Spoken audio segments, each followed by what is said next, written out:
And welcome again to Contemporary Moral Issues. This is our last class. So today it will be all student presentations.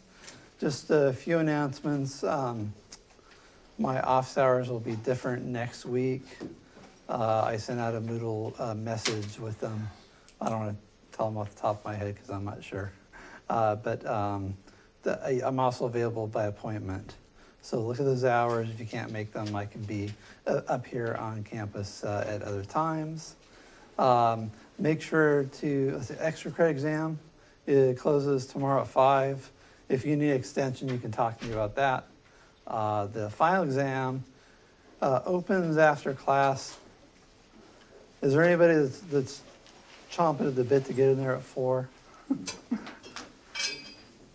Okay. I'm not sure it's going to be right at 4. I have someone who wants to see me at 3, and I had a bunch of budget cut job security issues that I had to deal with this morning. So the exam's not quite ready. It might be up by 4:30 or 5. So just an announcement there. I'm not sure I'll be right up at 4, depending how long my 3 o'clock appointment takes. Let's see. It'll be on abortion and the capitalism and socialism stuff. There's a video there on the minimum wage, the carnage and inhumanity of the minimum wage or something like that. Jeffrey Tucker talking about his first experience with minimum wage laws and how it resulted in the axing of his developmentally disabled coworker. So I might have a question on that in the exam. Other than that, there wasn't any new stuff in week 10. We'll have the presentations. There'll be a question in each presentation on the exam. And also just to remind you, there's an audio review up there for the capitalism and socialism stuff. But then it's a thing I recorded last year. Okay, let's see. I think that's all for announcements. The final exam closes not today, but next Thursday at 5 o'clock. So the lab normally closes at 7, but the lab closes early the last day that it's open, which is Thursday, final exam week at 5 o'clock. Make sure to get in there beforehand. Since you have to get there an hour early, make sure to get there by 4 o'clock Thursday at the very latest. And of course, anytime in between now and 4 o'clock next Thursday is probably better than 4 o'clock Thursday. So, but if you really need to, you can have till 4 o'clock next Thursday, June 15th. I'll be determining final grades. I'm planning on doing them Thursday night at 5 o'clock after all the exams are in. Get my grades in early this term. Okay, let's have our student presentation. So when you come up, just a couple of directions. So tell the class your name, announce your topic, and then begin and give your presentation. Relax, you're all here amongst friends and whoever else there is watching TV Land. Make sure to hold the microphone about 3 inches from your mouth at all times. Don't do this or make any noise with the mic. Just try to hold it here, and this will be important for it to be picked up. This won't amplify you in the room, but it's important for it to be picked up on the recording. And it's off now, so I can it's not do anything. But don't do that when it's on. All right, so let's have our first presenter. And it's on. Oh, and there's a roll sheet going around. I want to make sure I get it. Come on up.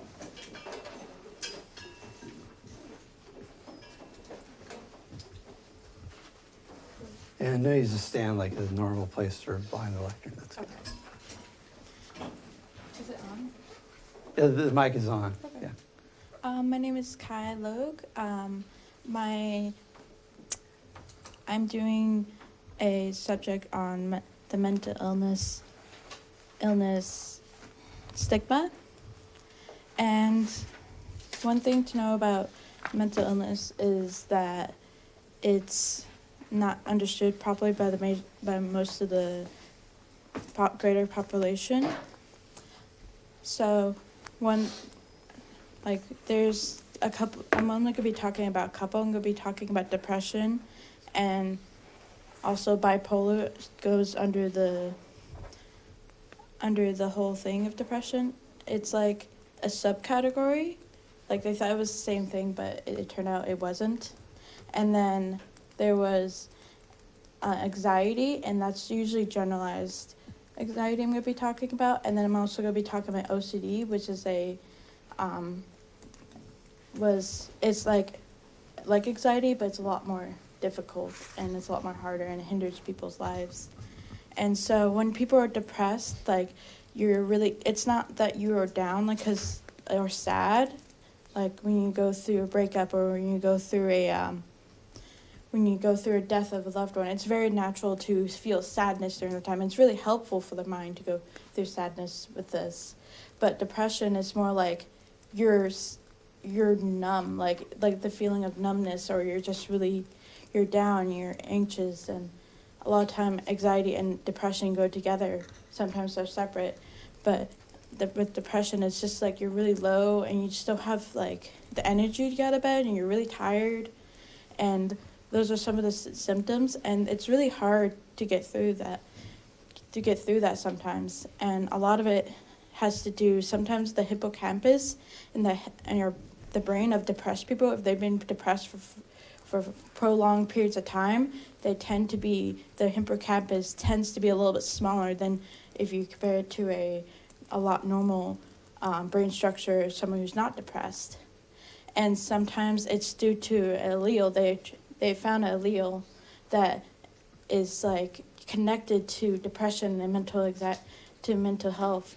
And what basically it is, it's in your genes, where it's like the longer ones are the healthy genes, and the shorter ones are non-healthy genes. So if you have two long ones, if you go through something dramatic, or you go through something, if you just go through something dramatic, go through a death of a loved one, you're most likely not going to end up getting depression. There's getting depression, or you're getting anxiety, but people with one long one short one tend to be okay for most of their life, and then something will trigger it, and then they will feel the symptoms. And then people who have two short ones may just be depressed no matter what. And they found this when they were studying identical twins with different mental illnesses. And an identical twin is more likely to have the same mental illness if the other twin has it. There's still a chance they won't, because the genes may turn on and off. It depends. It's based on the tags. And so depression's it's linked really biologically, and it's linked to very environmental facts, like people who have traumatic distress disorder, they gone through something dramatic, and that's not something biologically their brain. They might be more sensitive to it, but even people with two long alleles may experience depression or anxiety depending on the environment, especially if they grew up with a bad childhood. We see a lot more of those during that. And anxiety is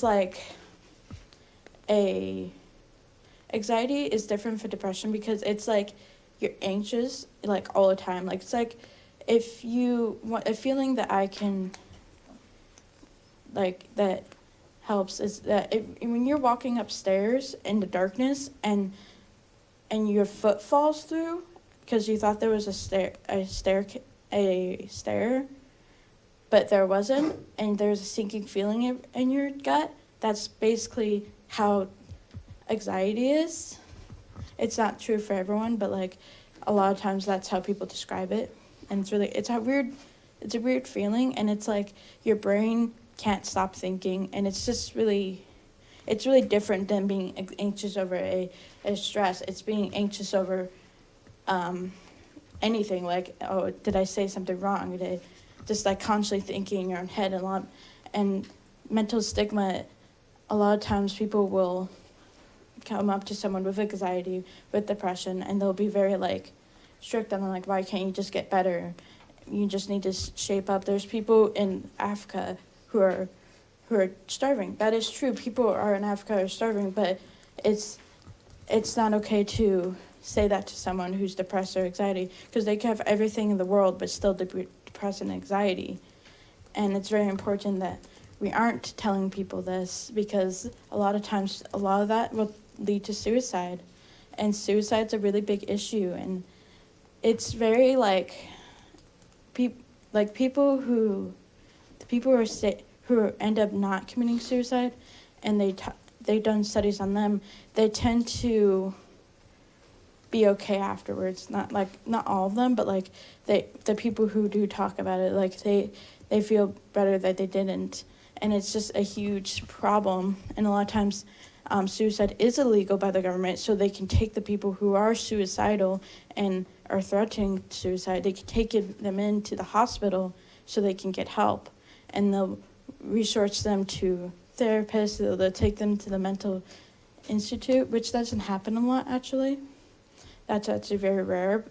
And it's not something that needs to be discriminated, I think that's the word, but it's not something that we should be not allowing people to, it's not something we should be looking down on people who do have it. And it's very prevalent in our society, and we like to hide that fact. Like, for example, I used to live in Irvine, California, where in the high school, people would have such high anxiety and depression rates that sometimes a kid would commit suicide. And it was just and it was really sad. And just it's hard to understand mental disabilities, especially if you don't understand. Like, people think people with bipolar disorder which just falls under the depression category, tend to be a little crazy, and they tend to be a little bit they have the stereotype of being crazy. And not all of them are like that. There's different types, how extreme they are. Like, for example, the person who we know most about is Dr. Kay Jameson. She has the bipolar disorder, and she would record things of during her mania stage, which is an excitement stage. She would recall going to her pharmacy and buying up all the snake kits because she thought there was an imminent snake attack on the road that only she knew about, so she bought all the snake tracks. And then right after her mania would end, which could last for a couple hours to weeks, and sometimes people with bipolar disorder don't get these mania a lot. It just depends on the person. And then the depression gets so low that it gets really low. And so it's really important that we educate the younger generation about these disorders and what were the symptoms and how we can help these people. And there's need to be more research on what helps these people get better, so they can be so they could be with the rest of us. Sorry. It's all right. Did you have more in your presentation, or did you want questions? You have about, let's see, you've got you could do 5 more minutes, since I did some announcements and things. Okay. But, yeah, it's just, sorry. You need a moment? What? Do you need a moment? I'm okay. Okay. Just nervous. But, Everybody gets nervous up there. okay. But it's just really important that we do more research on the subject, so we can get to know more about these mental disabilities or mental illnesses. And it's just a weird, it's just people treat it like it's not a illness. They treat it like someone's just making it up. And I personally have anxiety and depression, and sometimes I get told that it's not real. And sometimes I used to believe that when I was younger. So when I growing up, I just thought I was told I was just just really not a good child, because like I would get depressed, have anxiety, and so sometimes depression can cause anger, and I was a very angry child because of that. And so when I was younger, I used to get really angry at people, and so I'd be called, it's hard to tell the symptoms of how each person presents it. Like, one person might be crying in a corner while other people might be yelling. It's actually very common for people to actually have men. Men tend to, more than women, men tend to express it in more angry. So while they're feeling like nothing's really going right in their way, they're actually depressed, but they're showing it in anger. And women tend to show it in a way where they'll cry, or they'll just be really, like, they'll isolate themselves. That's not true for everyone, but that's what just research shows between the differences. And it's really important that we, like, it's just a weird, tricky subject where the symptoms don't correlate with sometimes people will have multiple symptoms of each one, and so sometimes it's just hard to tell which one it is, and it's very important that we look at the facts and we don't discriminate against them. Ready for questions? Yeah. Anyone have a question? I have a couple, but students first, in the back there. So in psychopathology, which is the study of mental disorders of behavior, there are a lot of findings saying now that it's more of a social construct. So it is real. You get real feelings and emotions from it, but they're saying it's more of a social construct because in different countries they don't have as much depression or anxiety or things like that. Bipolar, that's something different. Before is depression and anxiety. The study in psychopathology says that it actually is just a social construct, and it's in Americans mostly. I don't know how you feel about that. Sometimes we do. America is very high paced and fast paced. Like, we put a lot more pressure on our students, and we put a lot more pressure on our, like we overall work a lot more than everyone else, and we work, and we just have a more fast paced environment, so that could be in the factor versus other societies and other things. And that probably plays a role, but I definitely do think it does have some biological factors and social constructions, but it's just, yeah. I definitely do believe it plays a role in that, like how we view things and stuff like that. Because if you tell someone who's depressed that it doesn't exist, they're never going to get better. And so maybe that's why we're seeing a lot more spikes, because like a lot of Americans will say that it's not real, and then the people who are depressed get more depressed. But if you're in a different country and it's more accepted, they might seek help, or they might just realize it's not their fault. Yeah. To answer his question as well, like, from where I am from, like, they say that USA has more of people who have depression and stuff, and other countries don't.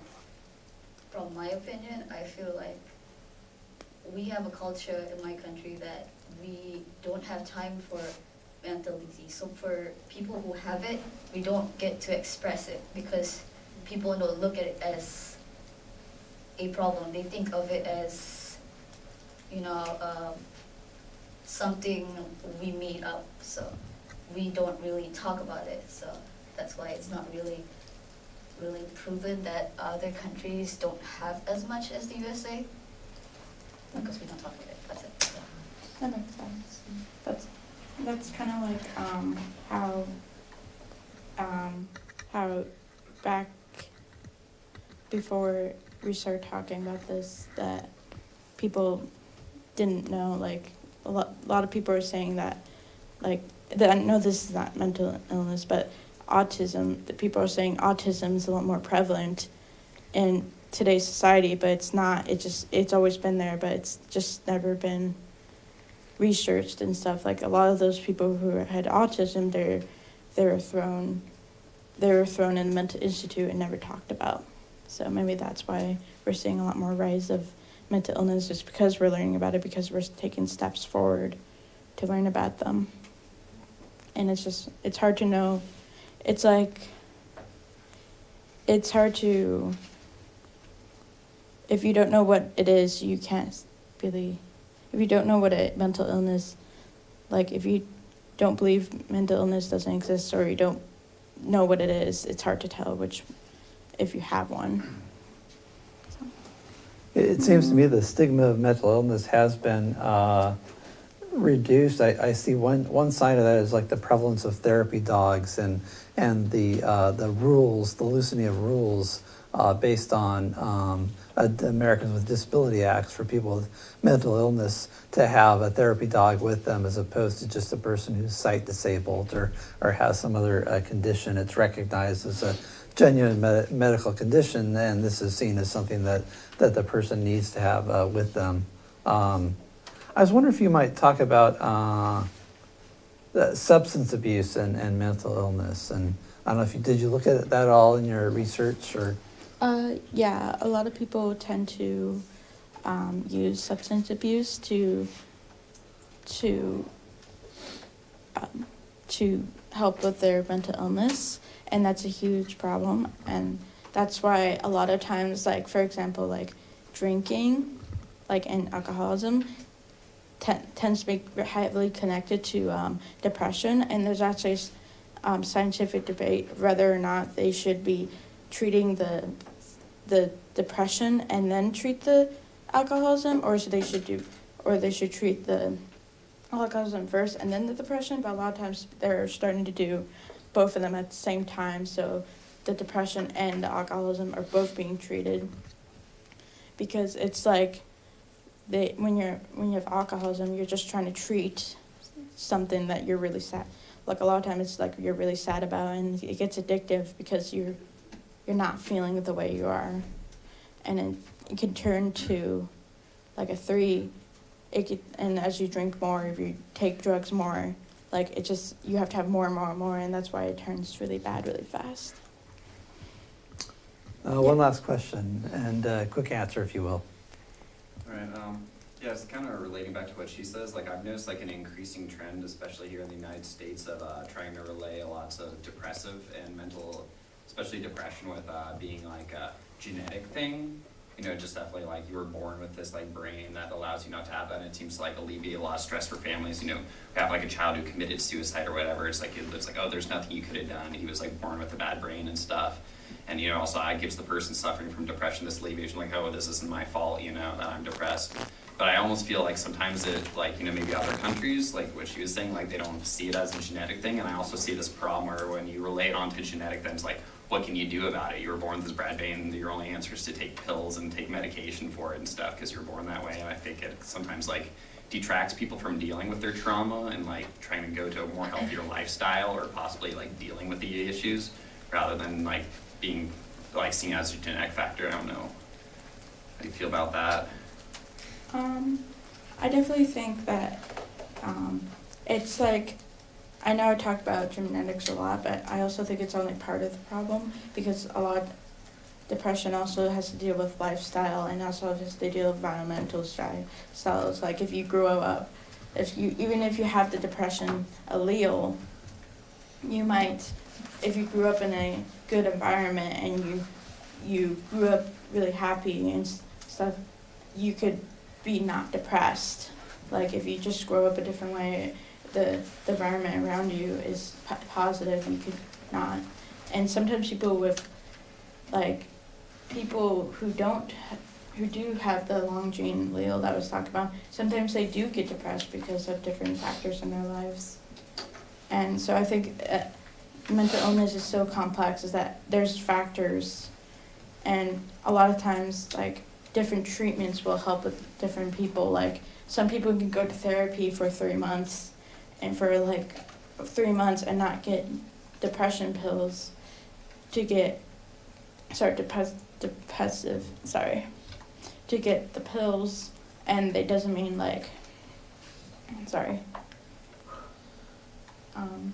so there's just different factors. Some people just, if they eat, sometimes people, there's a lot of different treatments for different people, and it's good to look at all of them. Like, if you don't want to be on pills, I'd say don't go on pills and try something else.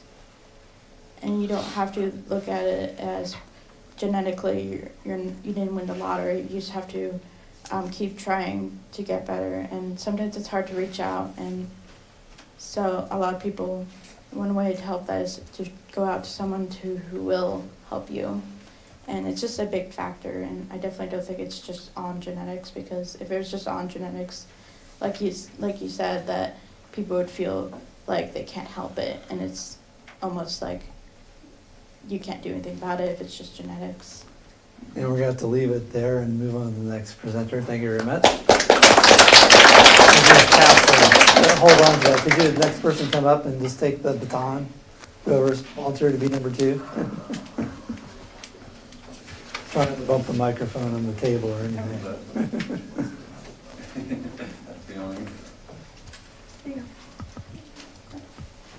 And say your name and the topic of your presentation.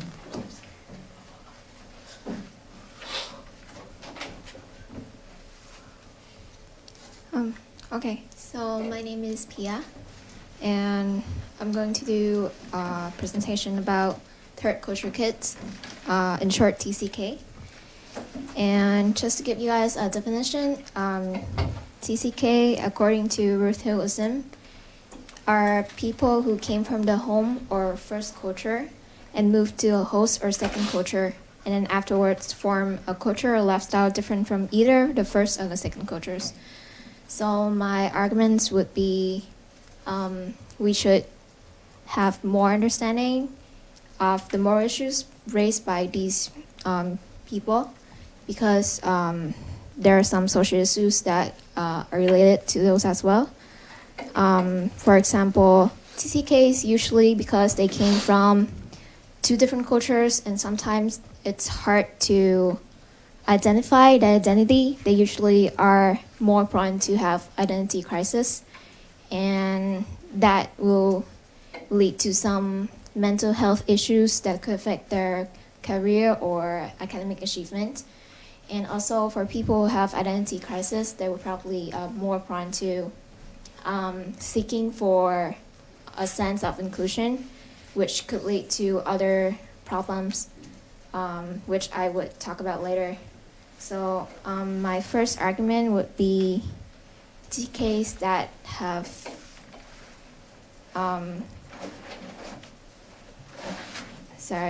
TCKs that doesn't have a universal identity. So, for example, if you are a person that come to America with your parents at a really young age, and you really didn't have any sense of identity yet, at first you would not really think about it, but when you grow up, you start to feel like, oh, there are people that think different than me and have a different culture than me. That would lead you to question your sense of being like, am I Asian American? Am I Asian? Am I American? Or am I Asian American? Or am I Mexican American? Or am I Mexican American? And some people, for example, that could come back to their culture and could easily like assimilate to that culture, but then when they come back, they cannot differentiate anymore. It's like a bridge between 2 cultures, and they cannot come back to either one or the other culture. My second argument would be TCKs, especially teenagers, at a young age, they seek a lot of peer inclusion and social acceptance. So if they are prone to like social discrimination or social alienation, they will probably develop some mental health issues, such as like depressions, a low self-confidence, and that will lead to like anger and other behavior issues. which could affect their academic achievements. And also for younger kids who came to another culture or another country, their education would be really disrupted, especially if they come in like in the middle of the year or something, or at the beginning of a second term, because the education system is really different for towards like between countries. It's gonna be a problem if they cannot keep up with their peers, and that will also affect their sense of confidence and also their knowledge. And for those kids that cannot keep up with their peers, it would really also again lead them to social alienations, or they feel like they cannot keep up, and that would really give them a sense of I'm not good enough, and that's going to be a problem. Also for teenagers, due to like a lot of peer pressures and other instances where there like violence and drugs abuse, especially for TCKs who they seek social acceptance, and sometimes they would like jump into their new life that they feel would give them their peer acceptance. They would be more prone to like using drugs, alcohols, and everything else for socializations, and that will also raise the rate of like depressions, like depressions and other mental health issues. Especially in America, where the depression rate is really high, and there are also researches that I found online that show that depression rates among TCKs are the highest due to the reasons that I have mentioned. We should look at that problem as a serious problem. And so now I will talk about my third argument, which is the most serious one. TCK might be subject to cultural clashes, ethnic ghettos, and terrorism in hosting culture. However, there are not a lot of empirical researches done like on this matter, sadly. But there are an increasing trend, even though not true, that there are homegrown American people that are mainly the people that organize and act on terrorism. For example, I don't really remember, but for the bombings in California, the guy is a children of their parents' immigrants from, I remember, Sierra or something, and he's a homegrown American, but he seeks for other Islamic religion or something else for acceptance of identity. So that's why that leads to their bombing. Also, if you are a person that comes from another culture and you're not accepted in the hosting culture, you would be subject to ethnic ghettos, which is another problem. And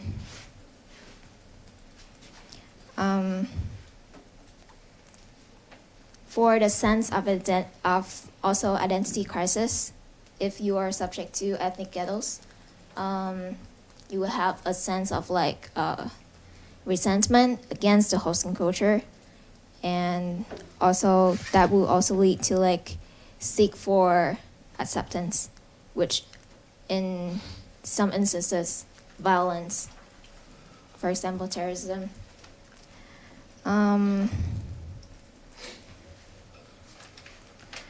So one of my arguments against TCK is that they have a really high flexibility due to the cultural differences and their traveling experiences. Also, TCKs, if they adapt well and have a strong mental ability, they would mostly like follow their parents' path. Usually, people that worked in like international careers or intergovernmental organizations, and that will help them to be like a bridge between two cultures, which our society seeks a lot right now because we're in the process of like globalization.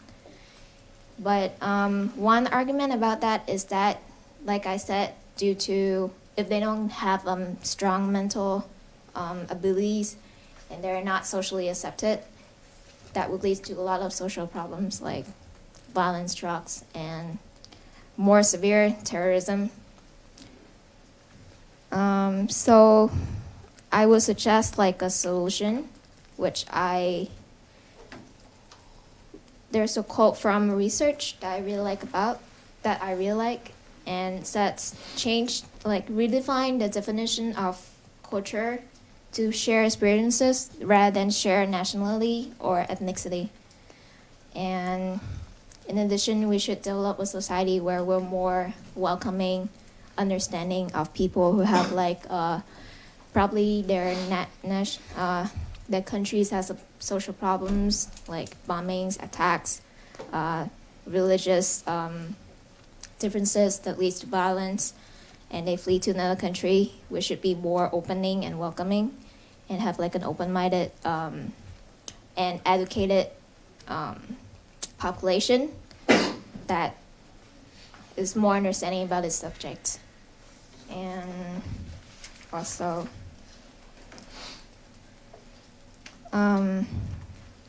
also develop like a community that shares stories and values of those people that came from other culture. That will probably help with our diversity too, our understanding of people with different thinkings and different values and beliefs, and help with people with depression, mental health issues, and share their stories, develop like a relationship, or just be more understanding. And that will really reduce the rate of people abusing drugs, violence, and other social issues. So, yep, that's it. Any questions? Questions? Yeah. Yep. You might have said this and I just missed it, but is TCK, is that an acronym for something? I didn't catch what that meant. Oh, sorry, it's Third Culture Kids. Third culture kids. I think that the first question I'd like to ask is, I think about the definition. I never heard that terminology before, but I think it's what I would call like second generation immigrant. Yeah. And usually like someone who came here at an age where they grew up at least partly in the culture. Like if you come here as a baby or even as a 2-year-old, you probably are acculturated in the American culture. But if you come here when you're 10 or 12, it's a whole different thing. And there you have a feeling that you're like in two worlds. You have a foot in you're the culture you came from and a foot in the culture you've moved to. Oh, For me, well, all the explanation of it too seems almost kind of like even homegrown American, like the black youth in America. How, you know, the things that you're saying that the TCKs go through seem like a lot of the things that black youth go through in America, even though they were born and been in America for a long time. It seems very similar. A lot of the things. Their cultural acceptance, what they actually do, you know, where their global location, so who they look up to, what they do, we talk about a lot of that. And so then they, to try to fit in, become this person, you know, he's a drug dealer, or to try to fit in with a culture that is, maybe accepts them because they don't know where they stand. Yep. And I think it's a really big problem because usually other countries don't really have a lot of immigrations, and for the USA there are a lot of immigrations and a lot of population that come from other country, which has a lot of like different beliefs, different values, like people from different religions, from different cultures, collectivists, individualists that all come here, and there will definitely be like conflicts between this is wrong, the other is right, So that would lead to a lot of like questioning yourself, like what should I do, what should I not do, and stuff. Other questions? All right, why don't we, let's see if we can squeeze one more in before the top of the hour. So next up, I want you to just pass the baton on to her.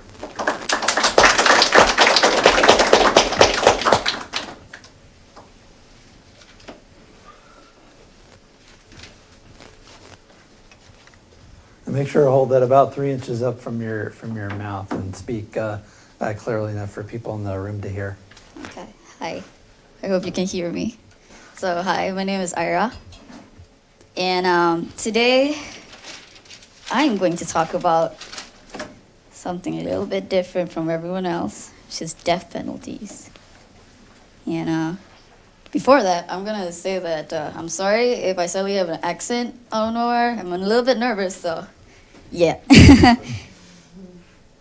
So let's start with the definition. What's death penalty, right?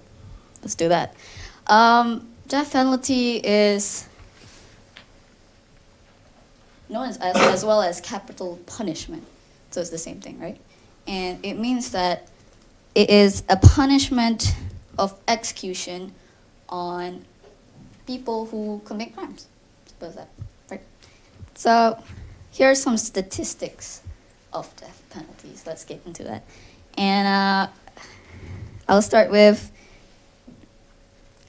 the total number of executions since 1976 has gone up to about 13,092. So that's a lot. It's a span of from 1972 up till now. So that's what I'm talking about, right? And Texas is actually one of the states that has the largest amount of execution. So with a number of 474. Right? So that's quite a huge amount from 13,092, right? So followed by Virginia. So second is Virginia, right? And the next one would statistic would be Oakland's. Is the current number of death row inmates? It goes up to 3,072. I can see that, and that's still a lot of people. And this is the current times, and there's still 3,000 people waiting for death row. And California is known to be the state that has the most amount of death row inmates. So there's still about 721 people waiting for execution.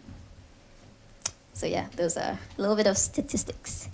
Now I'll get into my thesis, which is death penalty immoral? Is it insufficient?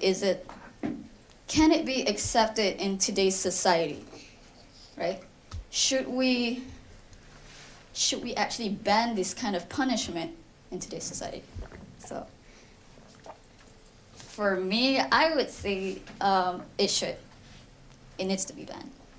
We need to try and adopt a justice system that is without this punishment, right? So here are my points. I'll start with the first one, which is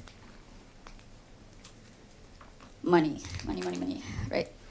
There's a stigma of saying that death penalties saves money. You just kill a person and that's it, right? You give them this kind of thing. But honestly, death penalties cost much more.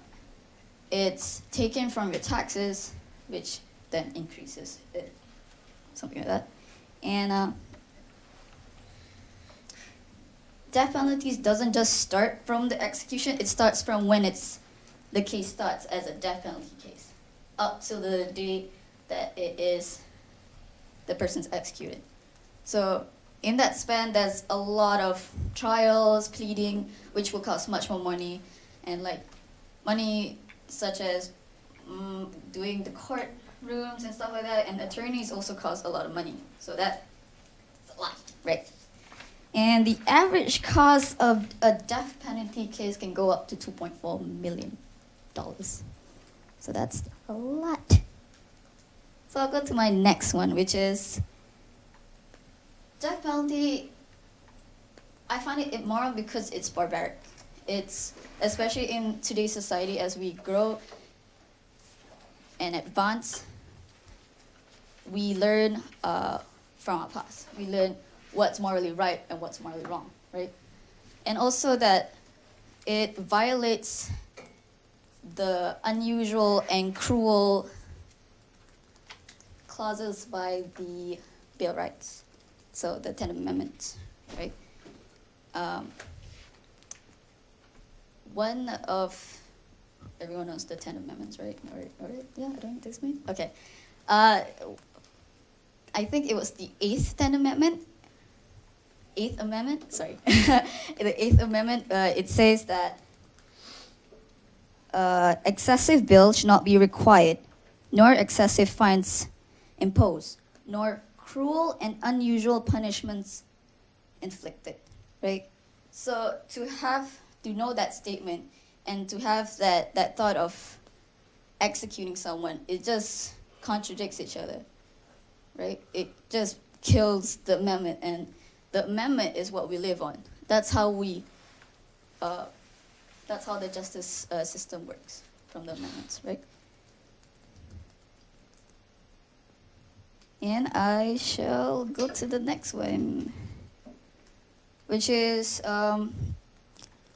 we are likely putting innocent people to death. That is actually a very high possibility of death penalties just putting, like I said, innocent people to death. And the reason why I would say that is that how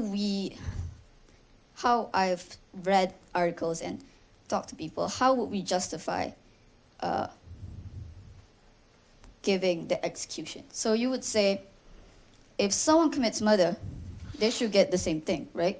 Death for death. You murder my mother, no, but yeah. If you murder someone I love, and then you would say, oh, okay, you should die too. You don't deserve to live because you killed a life too. So if we have that kind of thinking, right? Let's put it in a case of a rapist. So why can't we say a rapist should be raped, or if they're convicted, or a molester to be molested, right? As something that, like when they get convicted, right? Well, we would say that it's immoral. So wouldn't that be the same thing for people who kill? Is it not the same? So, yeah. And I also want to say about the innocent people, right? There's this thing about, there are cases where the reason why innocent people get convicted is because of the attorney. So it also depends on the quality of attorney. Oftentimes people don't really have money to pay attorneys. Attorneys are very expensive, especially cases for death penalties. It's your life, so they will need more money, and people work on money.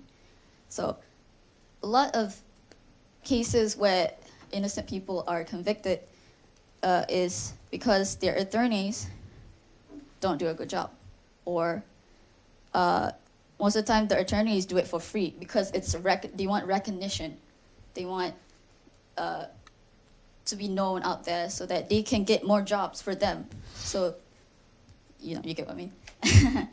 And because of that, they are focused on getting recognition so that they can get money in the future, that they don't think of like actually being there and being experienced of knowing how to handle those kind of cases. And that becomes a problem. And then in the end, it's just them showing that, oh, I will help people without having to use money. But if in the end, the innocent person's convicted, then there's no use. So from there, I shall go to my rebuttal. An argument that I would say against it, obviously, is but death penalties help victims of families feel better. So, justice is served. When you give death penalties, they feel better that that person who has injured or murdered that person, it's great. Then they got what they deserve, right? And something that I would argue against it is, as a society that is continuously advancing, we cannot have that kind of mental thinking of like an eye for an eye, right? If that person, like I said before, if that person does it, they deserve to get the same as well. So this quote from Mahatma Gandhi, it's quite interesting. He says, an eye for an eye makes everyone's blind, and which is really true. Because ultimately, giving someone that death penalty is not going to change anything. It's just crime rates will not defer. People will still commit and stuff like that. So yeah. So my conclusion is that I stand by my stance because all those points that I've said comes down to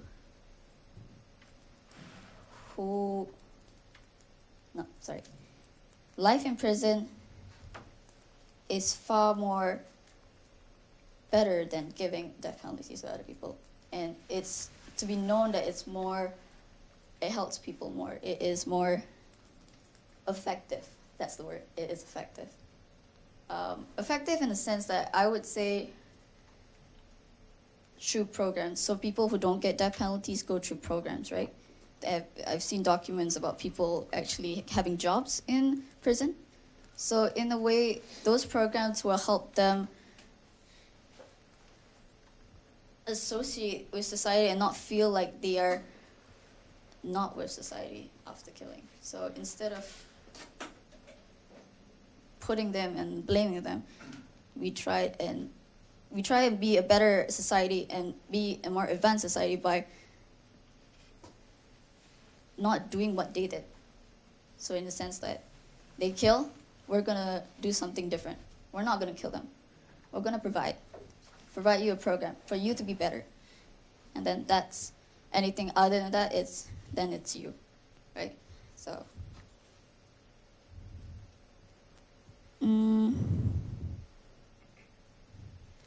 another point that I will talk about is that death penalty is more than a moral and a philosophical issue. It is to say that it is a government-limited issue. So your hands are in the lives of the government. So you have to appease to the government, technically, the jurisdiction, the justice system. So in conclusion, it's not like this death penalty thing. It's not to say it's sufficient. It's not justified. That's what I'm gonna say. Yeah. So yeah, I'm gonna leave it there before I screw up more. All right, let's just have 5 minutes of questions before the end of the hour. Got a lot of hands up. Get Joe first. Homicide being the one way you can get put together. What have you looked at a death certificate from somebody who's been put to death and seen what the cause of death is? Death certificate? Yeah, what's the cause of death for somebody who's put to death? Is it not listed as homicide as well? So the state's committing homicide for somebody who's committed homicide. I mean, does it kind of come around there? Is that? That's a good question. What exactly is homicide? I think what he's trying to say is that when the state kills a person, it's the same thing as a private citizen. It's a homicide.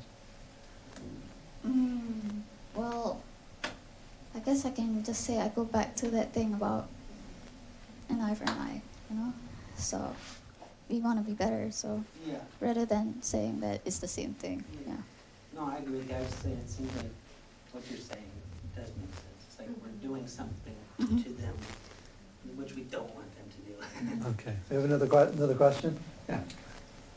Yeah, so there's no level of a crime that somebody could commit that you believe they should be put to death? I mean, how many murders, you can get really gruesome of some gruesome stuff people do, even to children, babies, all kind of things. At what level? That there's no level, and because they're never gonna get out, so taxpayers should just pay for them to live on, even though and they created all these gruesome murders. I mean, how many murders it take? Is there any level a person could do, or how many murders they commit? Maybe even escape from prison, murder some more people, put them back in, but we don't have the death penalty anymore, so True. is there any level of violence that that person no longer be on this planet? And if so, is it because you believe they could be rehabilitated and go on to some afterlife because of the divine command theory? Yeah. Yes, I believe that.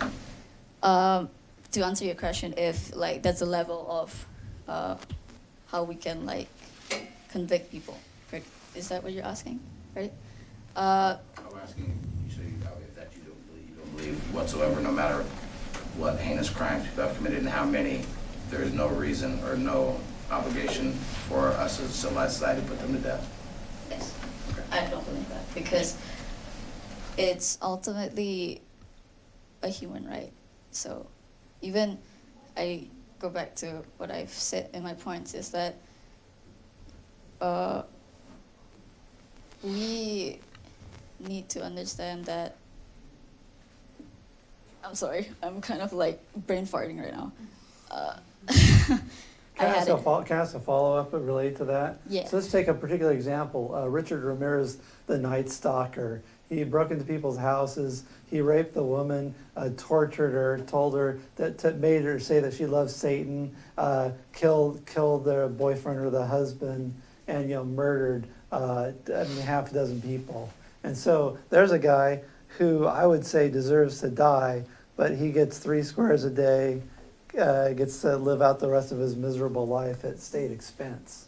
And so I would suggest that's a miscarriage of justice. And it's not, you could give him life in prison, and maybe he's never going to do it again, and you give him life without parole, but there's still an injustice if you leave him alive, given the nature of his crimes, for which only death is a sufficient punishment, because it's what he deserves. And it's different when the state executes the person than when he committed his crimes. Those are crimes. This is an execution which serves the interests of justice, regardless of the feelings of the family or survivors or anyone.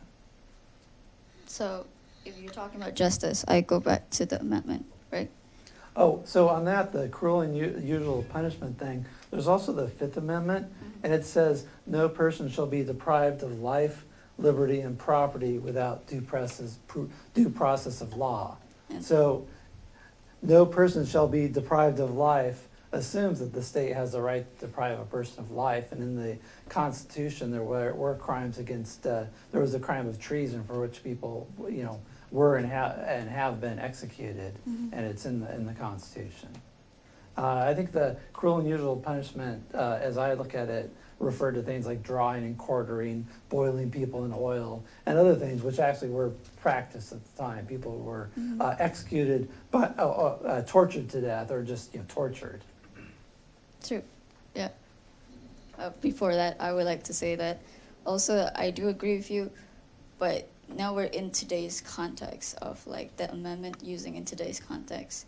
And I know there are people who do that, but if we talk about the amendment in death penalty's context, is it not able to be put into that kind of context?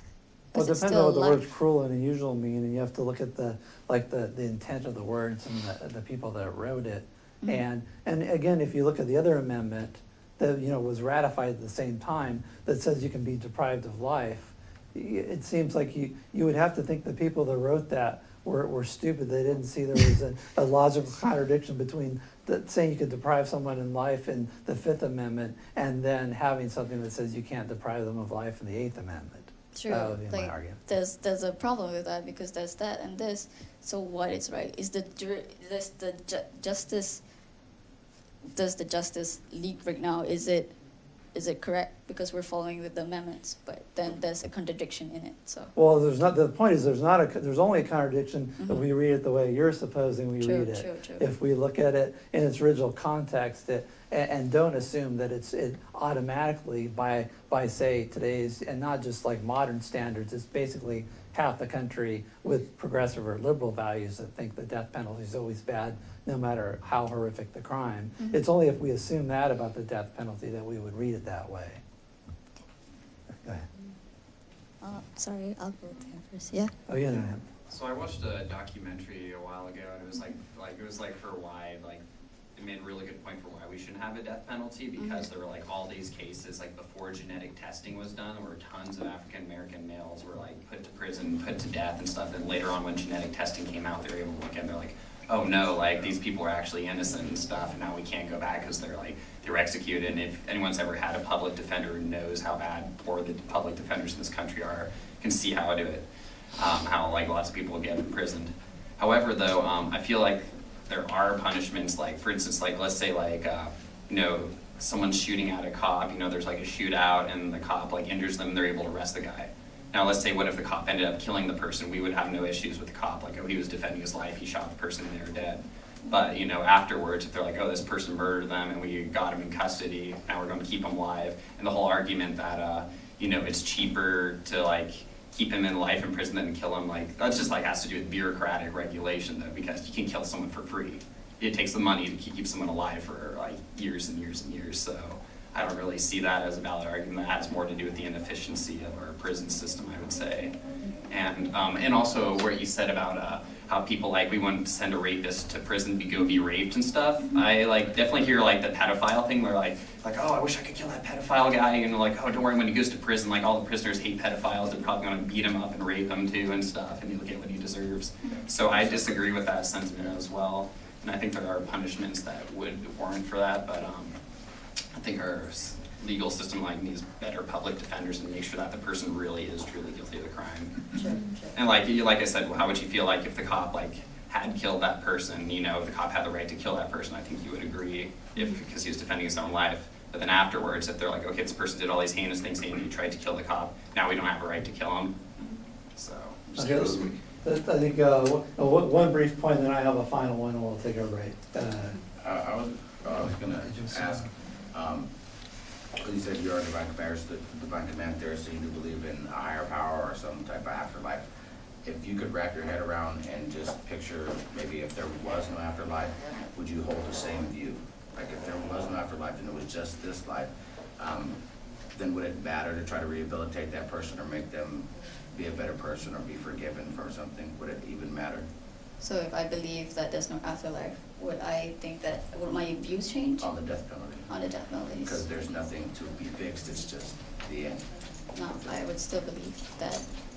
I don't think of it of the afterlife, or if there is an afterlife, I think of it of the now. So, yeah. You still have a point, always. Go ahead. Let's try to make it quick. You mentioned that they can get a job while they're in there and they work. So where does that money go? Does it go back into the state or like? There's not really money. It's more of the experience of doing that job, and then they do give allowance. But like for some prisons, they have a very interesting system where they have jobs inside there and they have shops inside there. So they use that kind of allowance to do things inside the prison. So it's almost like a second town in the prison. So you can do things with that money. And so would you say if somehow money was involved, would you say that could be used to, one, help the family that was, that they had killed a relative for them, or help pay for some of the expenses that there are with death row? There's definitely situations and cases where that happens, where they stay in prison and they get rehabilitation, and they send back the money because they want to show that they've changed. So yeah, I think he's thinking more in terms of the victim being compensated, where I think you're thinking more in terms of the criminal being rehabilitated. I have one last question, and then we'll take our break, and let's just like take 5 minutes to make sure we have time for the other ones. So my question is, if you say that execution is murder, does that make imprisonment kidnapping? Interesting. I'll just let that hang in the air. You don't have to. If you don't have an answer, that's okay. But I've got to really sit down and like, yeah. Okay. And now I'm like, oh, no. So. okay. Well, thank you very much. Good job. All right. So let's take 5 minutes, and then we'll have our last 2 presentations, I think.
And say your name and the topic of your presentation.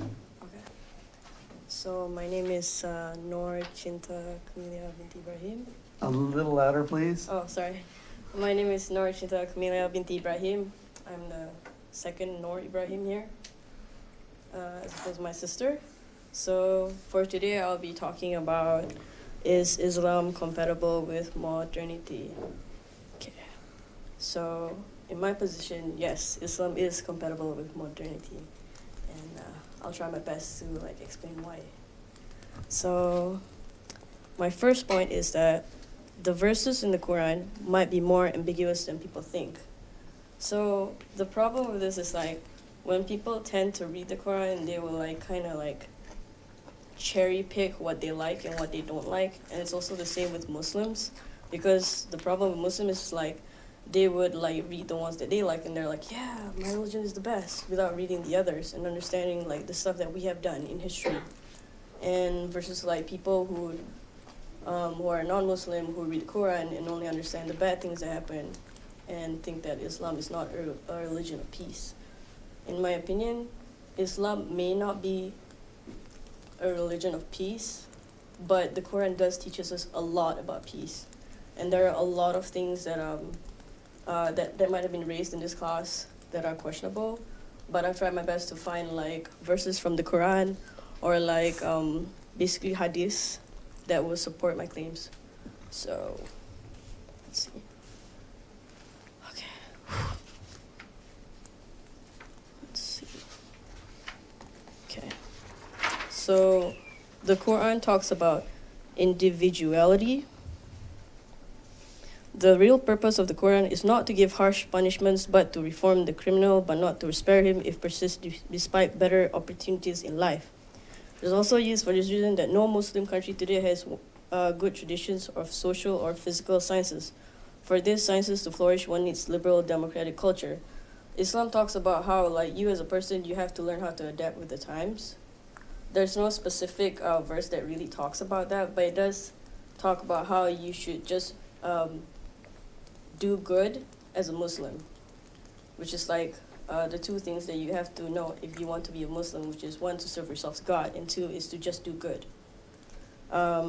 Islam also talks about democracy. So here, the Messenger of Allah is also required to consult his people in worldly matters, and Muslims are required to consult each other in secular affairs. The Quranic text not only gives the concept of shura, democratic consultation, but does not support even remotely any concept of dictatorship or authoritarianism. So basically, it's not only one person gets to dictate everything. Everyone has to decide on to choose a leader, and that leader will, with his people, will decide on what should happen. So there's not only one person that's telling; he has to talk about it with his mentors. An authority has to be legitimate and properly constituted. In Islam, any authority forcibly constituted or acquired by power of swords or arms can have no legitimacy whatsoever. Okay. One cannot justify submission to illegitimately constituted authority, and an authority has to be legitimate and properly constituted. So it has to be talked around with the people. So not just one person has the power over everyone.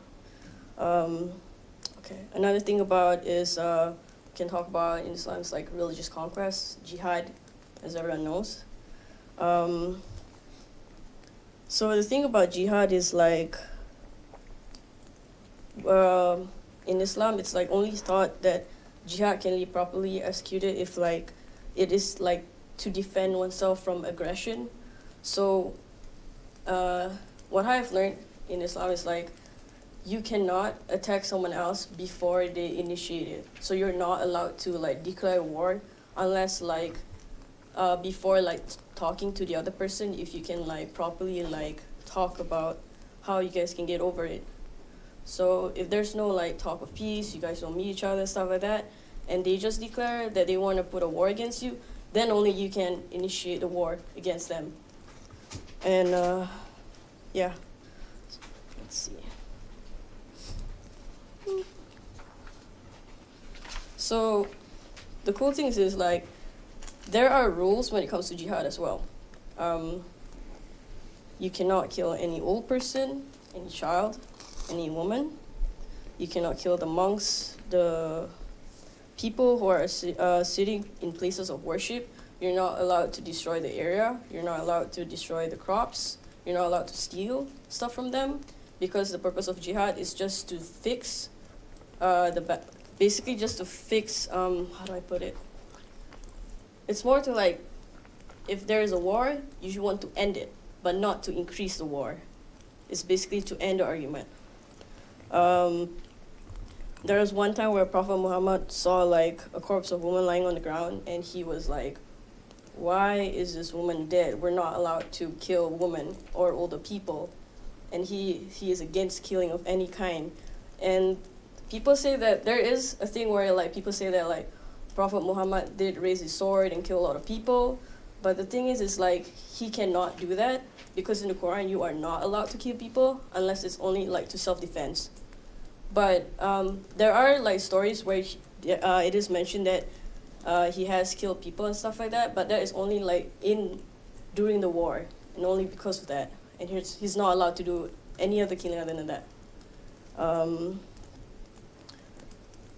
It's also mentioned in the Quran, any fight in the way of God, those that fight you, but does not transgress, for indeed God does not like transgressors. He does not like people who just goes out and just do war and stuff like that. Let's see. So with Islam and war is permitted, but only with like a few like points to that. It's only if it is for self-defense, when other nations have attacked an Islamic state, if another state is oppressing its own Muslims. War should not be conducted in a disciplined way, so as to avoid injuring non-combatants, with the minimum necessary force, without anger, with humane treatment towards the prisoners of war. So with that, Islam does allow war, but only in self-defense. Never for just, hey, let's just shoot everybody, that's fun. Let's see. Okay. Islam is in favor of peace and against violence. Murdering the innocent leads to punishment in hell, according to the Quran. If anyone killed a person, unless it was for murder or for spreading mischief in the land, it would be as if he killed the whole people. Okay. So the aims of war. The Quran emphasizes that war should only be fought for noble motives without seeking any earthly reward. So whenever like Prophet Muhammad would like be in war with his people and his army, they were not allowed to steal anything from the people. And even if they do, they have to ask like the owners if they can take it, because stealing is also a sin in Islam. Okay. Islam bans the killing of non-combatants or of a combatant who has been captured. Muslims are forbidden from attacking wounded soldiers unless the wounded person is still fighting. The Prophet's view of non-combatants is shown by a hadith in which Muhammad sees a woman killed. So like I mentioned before about the woman getting killed in the battlefield, he didn't like that, and therefore we're not allowed to do that. When an enemy is defeated, he should be made prisoner rather than to be killed. Because in the Quran it says like, for like death or like a person's life and soul should only be determined by God and not by humankind. So only in his hand can he do it, and people cannot do it. Okay. And then there's also about forced conversions. So according to my research, it's not allowed in Islam to force yourself to like force someone else to convert. Let's see. It's more about like there's a verses from the Quran that supports this. It's Lo, those who believe in that which is revealed to thee, Muhammad, and those who are Jesus and Christians and Sabians, whoever believe in Allah and the last day and doeth right, surely their reward is with their Lord, and there shall be no fear come upon them, neither shall they grieve. So this is like straight up from the Quran, fresh. So it's like, I'm just saying. Okay. Let's see. With ISIS and their claims like, there are verses in the Quran that supports war and stuff like that, and here they are, It's like they just cherry pick on the ones that do talk about like how you should fight against people who are non-Muslims, but they take it out of context from the surah itself, because usually like the surah is written in a way where it is like in a story, So when you just take like just one sentence from a story, then out of context, it would seem horrible. So in that context, it's like they had wars, so you are allowed to kill the people who are attacking you. But then they make it seem like, oh, we can kill people or non-Muslims who are not on our side. Okay. Let's see. Okay. About women being subordinate to their husbands and husbands being encouraged to be their wives.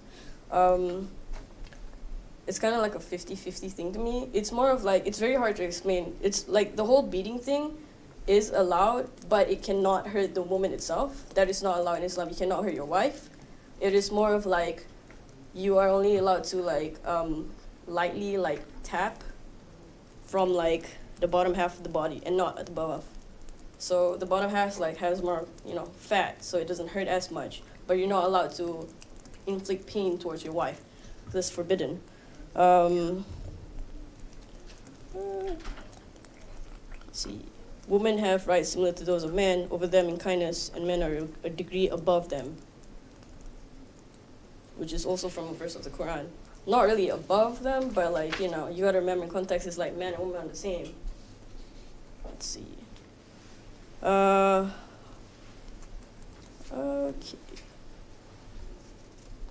So about marriage, about the whole like Muhammad and Aisha story, it's also kind of complicated because at that time it's like they didn't have like actual records to talk about like proof that Aisha was at the age, even though it is claimed in the hadith. But the problem with the hadith is like it is very poor when it comes to their authenticity. I think that's the word, yeah.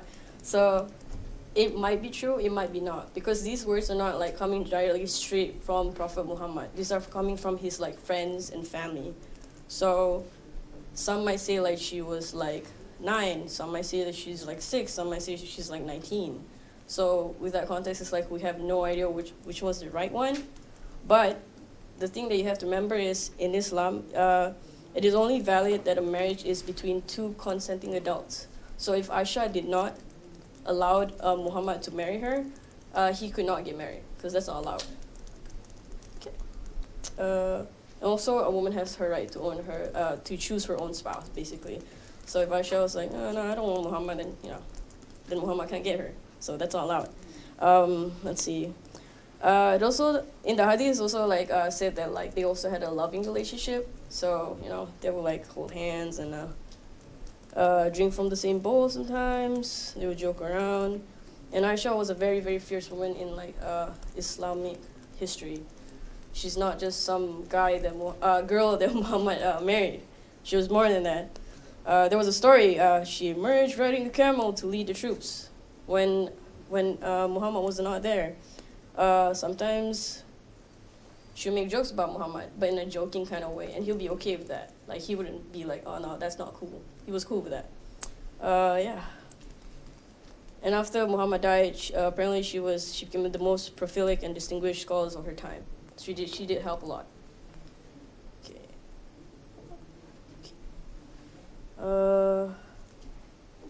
Okay. So my third point is like how like Islam can accommodate to like modernity. Is like I feel, in my opinion, Muslims can learn to assimilate and conform modernity, learn how to balance religion with their life, because you can see like there are tons of like Muslims now that learn how to like balance religion with everything else. So there's like there are 2 kinds of Muslims: ones that take things literally from the Quran without understanding the text itself, and there's another kind, the more liberal ones right now in our age, are the ones that try to like learn and like basically learn how to like understand the text in a different kind of light. Because if you take things literally from the Quran, it won't make sense without understanding the whole book itself, and that's not easy. Okay. Let's see. If you have any questions, you can just stop me. It's cool. It's fine by me. Let's see. Oh, right, my rebuttal. Let's see. Okay, so my rebuttal is that the teachings of the Quran and Hadith are ancient old religious texts that cannot be used as a guidance for modern Muslims, which in my opinion is not true. There are things that you could take and understand, like as a modern Muslim, it's like there are things you could learn from the Quran itself, like the Quran teaches us to be patient, teaches us to respect everyone, to respect non-Muslims, you respect the Jews, the Christians, everyone else. It learns about like how to treat your wife and about like democracy and stuff like that. And we have to remember that like as much as it is an ancient text, we can't take like everything literally from the Quran to like as modern Muslims like to take everything from the Quran literally like to practice like all our stuff like right now. It's more of like we have to learn and accommodate to what we can do here. So I'm not, as a modern Muslim, it's like I don't go around telling people like, hey, you should convert, it's kind of cool, because that's not right to do, especially in this country, well, every country actually. So, yeah. I'll end my presentation with a quote directly from the Quran, which is, Allah forbids you not with regards to those who fight you, nor for your faith, nor drive you out of your homes from dealing kindly and justly with them, for Allah loveth those who are just. And basically, that's just a really long version of love thy neighbor. So, yeah. Thanks. Okay, questions? Is it, I know you said he a lot, is there no like matriarchs? Is that something you guys have kind of known, like a patriarch system, like you were saying, everybody gets together and come and they agree on like who's going to be the head of the group or something. Mm-hmm. You have a matriarch or? I don't really know the word matriarch. Do you have a woman or a female or? You have oh, I don't have any knowledge about that, so I really can't answer like that now question. with the times, I mean, are you? Now with the times, Because you're saying not to look at it, you kind of, it's more progressive, I guess you're saying, things are changing. that's a really hard question to answer. So no. For me, it's a yes. Yeah, as a modern Muslim. Yeah. For others, probably not. But it depends, on the situation. So I hope that helps. Yeah. So you said that you're not allowed to kill besides protection and murder or mischief? What was the mischief? Sorry, can you? You said, did you say murder or mischief? So they're not allowed to kill or murder unless somebody else murdered or mischief? Oh, basically you're not allowed to initiate war unless it's like self-defense. So in that context, it's like you're not allowed to kill anyone unless it's only for self-defense. Yeah, what's the mischief part? What is the mischief? Did I say mischief? Oh, I thought you said mischief. Okay. I'm like, I think that was part of the quote. I think it was part of the quote. Oh, part of the quote. Oh, sorry. It was on the quote, I guess I'm wondering what Those are the troublemakers. I had a couple, and then as far as you're saying women are supposed to be subservient and like you're justifying saying it's like not up here but like kind of down there, do you feel it's right at any time? So are you okay with that? That it's just below the waist hitting? No. Okay. My husband beat me, I'm like, I watch out. Don't beat at you. Tell them to sleep. Yeah. And then as far as the women, like he was upset that the woman was killed. Yeah. Even though they're supposed to be subservient, why is he more upset? Is a man's life not as valuable as a woman's? I'm Oh, no, kind of no. confused because if women are, less than and have to be subservient, then why is he upset that a woman died in battle or? Because it's one of the rules of war. You're not allowed to kill all people and women and children. So he was like, why is there a dead woman on the floor right now? That's not right. I guess I always want reason behind. Oh, the reason behind the ideology? Why would that be?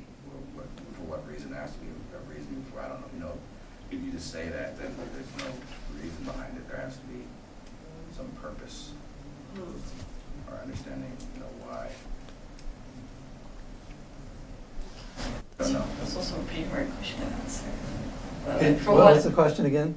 How he got angry that a woman was slain on the battlefield. It is, if women are supposed to be subservient to the man, it's kind of confusing because why is he upset that a woman died, but yet there's supposed to be subservient to man, so is a man's life not as valuable as a woman's, and then that just kind of. I get the idea, I think, in the culture is that women, the job of men is to protect and protect women, and they're non-combatants. Women and children, traditionally in most cultures are non-combatants, and he was upset that this woman was killed in battle, maybe by one of his men, when she shouldn't have been. So protect them from death, but not beatings, just death. Well, so the beatings thing, and this is actually a really interesting question. So in Surah 4, Muhammad essentially says, if your wife is disobedient, if she's rebellious, give her a spanking and send her to her room. He says, beat her until she's and send her to her, banish her to her couch. So it's just basically what you would do with a small child that's not listening to me. You give them a spanking and you send them to bed without your supper. But that seems like it conflicts with this modern sensibilities of gender equality, and so now what you said about not taking things literally, it seems to take it literally is to do what many people do in what we might call the fundamentalist countries, which is take it literally, and people actually do that, and you have clerics on TV that people rely on for interpretation of the Quran, interpreting it literally, i.e. the way it was intended. And then there's the modern reaction that says, well, that's what they did back then, but I'm going to live in the modern world and I'm not going to do that. And as you said, if my husband tried to do that to me, he'd have another thing coming, right? So, but it seems like it's not that it doesn't say that, but it's that it says that, but I'm going to do something different, which is kind of the liberal response. So I wonder if you would speak to that, the difference between like saying, oh, the stuff in the Quran's not as bad as people say, or these hadith don't really accurately depict what Muhammad did as his example, or saying, well, maybe some of that stuff, is distasteful or even maybe bad, and I'm just not going to do that today because I'm going to have a balance, a proper balance between being a religious person and being a modern person. Any thoughts about that? To me, it's like, probably back then it was like, and it's like, people just accepted it. So it's like socially accepted to just beat your wife back then. But now in 2017, we all know that we're not supposed to do that. We should, and also interesting, there was like an article there that was saying how like we should try to interpret it in a different kind of light. So like there's also that thing where like if there are thieves, you catch them, you cut their fingers. So back then it's like they literally cut their fingers, but maybe for our age this now, we could take that in a different kind of light. So instead of cutting their fingers, we should make them unable to steal anymore, so we put them in jail. So with the wife, back then it's like that's how they would do it, but we can't do that right now in our modern age. So instead of beating her, in a sense, we like debate or talk about it, And then if you're really pissed, then just walk. It seems like there's a difference between interpretation and taking the general principle. You see this in lots of different religions. There's a difference between reinterpreting it, which is saying it says this but it doesn't really say that, or because it says something I don't like, so I'm going to make it say something I do like. So it seems like that's bad and it goes against the original intent of what's written. But what you can do is say, well, there's something bad about this, but there's also something good about this. I can abstract the general principle that thieves deserve just punishment, and the way we apply that today is a better way of applying it than we did in the past, which is hacking off somebody's hand or hacking off their feet, which is now we see as barbaric. But so that's the idea of sort of updating your practice for modern times. But it's not a difference in interpretation, because interpretation is, what does a passage really say? It's more of the idea of making concessions to the modern world and understanding there are some parts of the modern world which are better than antiquity, but still retaining the tradition. Yeah. That's another question. So why do you think that beating your wife and all, why do you think that's in there? Like what do you think the thought process is behind it? Like, why is it there? For beating their wives, probably back then it's like they were more disobedient. They didn't really well, that's gonna make me sound awful, but I don't have the knowledge to answer that question, but I feel it's like probably like women back then were like really uncivilized as the men, and that's why they seemed like men was like a higher because they were smarter. So they wouldn't. There was also a thing where like back then women wouldn't they wouldn't like be taught to read. They don't know how to. They weren't taught to like teach. They would just have babies and take care of them. That's what they were taught to do. So maybe in that kind of light, it's like that's why they were like it's okay. But now it's like in our modern society, it's like women already reading, having jobs, supporting themselves already. So in that kind of light, it's like you shouldn't do that anymore. With the whole beating thing. Right. So like you said that the women weren't really like educated Probably, at that time. yeah. So would you say that's It's part still of the reason why like they didn't want to include them into the meetings of like are we gonna have war or anything like that? Is that part of probably it? Yeah. probably because they just didn't have the education to understand things, So Yeah, but they were definitely capable. It's capable. just they were oppressed. That could be it too. Yeah. I'm not Like gonna your say example it. of Isha was a good example of that. Yeah. She actually led, she fought in a civil war Yeah. when there was a fight over who's going to be the next caliph. Mhm. Yeah, so I've been reading this book on medieval Islamic history, and I feel like a lot of, like you were saying, it's just like we can interpret religious however we want. Christianity justified slavery and colonialism and all the horrible things that came with that for centuries and centuries. But for when I was really learning from the book, though, is like I feel like a lot of the cultural stuff that we look down upon, the brutality in the Muslim religion, comes a lot from geography, really. Because when I was looking at it, it's like, okay, you got like you're out in the desert, you have these small oases all around here. That's the only place you can live and stuff. So there's like all this warring surrounding these areas, and if you get control of one, it's very bordered off. You got to keep control of your men, your women, and it's kind of like this very section off, and it's like more of like a matter of survival, and kind of institutes these policies like, okay, we need our women to be obedient to us, we need our men to be willing to fight for us, we need to keep things really closed off, and it's just like, but now that we're in modern times, we can send water to the middle of the desert and like have all this, like, as you're saying, things are kind of evolving. I don't know how much you feel like, I felt geography played a lot to do with like a lot of brutality in Muslim culture. I don't know if you could speak any more on that. Yeah, I can kind of agree with that, that kind of speaks to me because like I had a friend from my country who was like, he was like a Muslim man. He was like, he was into the whole like, oh, girls, whatever, it's like, yeah, whatever. And then, but when he came here, and he actually like got, like he went to like a convention here or something like that, UO or something like that, and they were talking about how like, women are more than what you seem to be. It's like, and then he like grew out of that, and he learned that like, this is not what it is like to what his religion is. Because in my place, it's like, I don't know most of the things that I just talked about.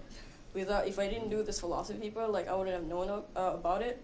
So it's like, I guess we just have to like learn how to like make modern Muslims to learn more about religion. Because in my country, it's like it's just taught like in a very like literal text without really understanding what it is. So that's why it was like kind of tricky to, oh sorry, can I say that? Tricky to like understand some of the passages because I read it in my language versus in English and Arabic. And I think that's what the professor was trying to say is that keep saying the little text, but I don't think it's just a different time, and so it's not acceptable anymore. The text is what it is, and they did what they did, and that's how it was. It just shouldn't be like that more because we're smarter, more intelligent, we have more cognitive understanding what it is to be a human, man, woman, everybody. So it actually is, it's literally written and was that way, but should not apply those things in this day and age. Is what I think. I agree with that, yeah. Because there are some things that I read that kind of makes me sad. When I read it, it's like, it happened. I can't ignore it. So, but as a modern Muslim, it's like I should learn how to like assimilate myself, with the times and stuff. So. Another question? So when you talk about modern time, are you speaking mostly towards the Western cultures? Because when I look towards Eastern cultures where there are a lot of Islamic states, it seems like they're stuck back in the old cultural ways where, we are beating women in the streets and we're killing people and it's not in the way that we're living in this Western culture. So Yeah. when you speak about modern, are you talking mostly about Western culture. Western culture? Yes, I am talking about Western Okay, culture. so then Yeah. something that I found out, a statistic that I thought was really interesting was, this was from 2012, in Afghanistan, 17% of the population, women population, were literate, could read. And only 34% of the male population were literate and could read. So I wonder if it's education would be the biggest thing to push towards this ability to bring in what you would want to, Islamic bridging into the modern Western culture. And maybe it'll be something where, helping to educate the rest of the world and everyone becoming literate so that they can read and see that the rest of the world thinks a little bit differently and, Yeah. But I don't know, do you have anything to say about that, I guess? It was kind of No, more a statement, but... I agree to that because when I was back in my country, it's like, it's like you gotta follow this, and you can't do anything else, When I came here, it's like more myself. I can learn about things, so it's like, and since I have the education to support whatever I feel like, whatever I'm learning, and it makes me like more like, how do I explain it? Just because they don't have this kind of education we have in this country, I think that's also the reason why they're like that, Because like the education from when I was back in my country versus here is totally different. I can imagine. Yeah, like we're taught to like, when we write essays, it's like, here are the points to write essays, and now that's an essay. But over here, it's like the teachers are like, do whatever you want. And we're like, what? I don't know how to do that. We're not taught how to do that. Exactly. Like in my country, it's like your parents tell you what to do and stuff like that. And my parents plopped me over here, and I'm like, now what do I do? It's like you got to try and find it your own self. Not a lot of people, my country, can't afford to do that. So. I think it's also the kind of education. And it's not even necessarily a matter of funding, but it's the mindset of like free and independent thought versus kind of an authoritarian structure. And it seems like that you look at countries like Turkey and Iran, which are highly developed countries with large Western influence, and they're heading back towards on the fundamentalist route. And so I don't even necessarily know it's a matter of illiteracy. I think literacy is very high in Iran and in Turkey. But if your literacy comes from memorizing the Quran and the Madras and getting a fundamentalist interpretation and going on the authority of clerics, then you're still going to be stifled in your ability to think critically. Well, I think we've got 1 minute left. One more question. I don't know if we have time for one more. Can you make it really quick? It's not really a question, but more of a statement of like how I grew up with it. It's like the Quran is more of a guideline. And in Islam, we learn to, God tells us to take Islam and become better. We have to learn. We have to continuously educate ourselves. So to take the Quran and advance with us. So it's more of a guideline because back then there was no morals. Everyone would steal, everyone would rape each other. That was the stories that we grew up with. So God brought down the Quran for a reason, to help society build this moral values that we never thought, because we lived in the culture. Back then, there was a culture of that way. Yeah. There's music. And that's all we have time for. Hope you do well in the final and have a great summer. Hit me up if you want to take the ethics class online. Or actually, it's going to be a regular class, first 4 weeks of the term. You have till next Thursday, 5 o'clock to complete